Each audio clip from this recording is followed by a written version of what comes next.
ఆ మధ్యన ఎవరో షర్మిలానో లేకపోతే ఇంకెవరో కానీ మాట్లాడుకొచ్చారు, కమ్యూనిస్టులు అనుకోండి కోపంతో.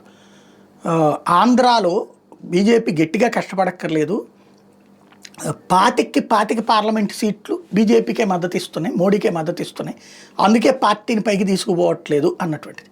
ఈవెన్ బీజేపీ వాళ్ళ ఫీలింగ్ కూడా అదే. తెలుగుదేశము కూటమి ఇప్పుడు మద్దతే, విపక్షంలో ఉన్నప్పుడు మద్దతే, వాళ్ళు ఓడిపోయినప్పుడు క్రిందటిసారి.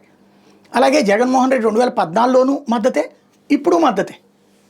ఆపరేషన్ సింధూర్ విషయంలో 25 పార్లమెంటు స్థానాలు ఉన్నటువంటి ఆంధ్రప్రదేశ్లో తెలుగుదేశం హయ్యెస్ట్, తర్వాతన బీజేపీ సెకండ్ ప్లేస్, బీజేపీ కాదు వైసీపీ సెకండ్ ప్లేస్, 4 ఉన్నాయి కదా, తర్వాత బీజేపీ 3 ఎంపీలు, జనసేన 2 ఎంపీలు, మొత్తం 25 మందితో ప్రాతినిధ్యం వహించేటటువంటి ఈ 4 పార్టీలు కూడా నిన్న ఆపరేషన్ సింధూర్ విషయంలో మోడీ సర్కార్ చర్యల్ని సమర్థించినాయి.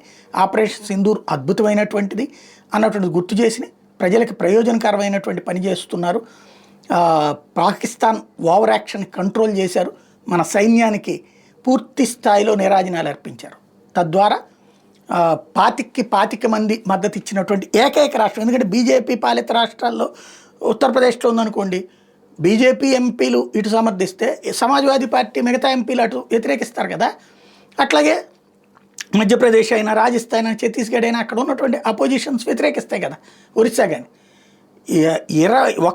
ఇక్కడ కేవలం 3 పార్లమెంట్ స్థానాలు గెలిచిన టోటల్గా ఆల్ పార్టీస్ సమర్థించేది, ఆల్ పార్టీస్ ఎంపీస్ సమర్థన దక్కేది ఒక్క ఆంధ్రప్రదేశ్ నుండినే 2014, 19, 24లో కూడా.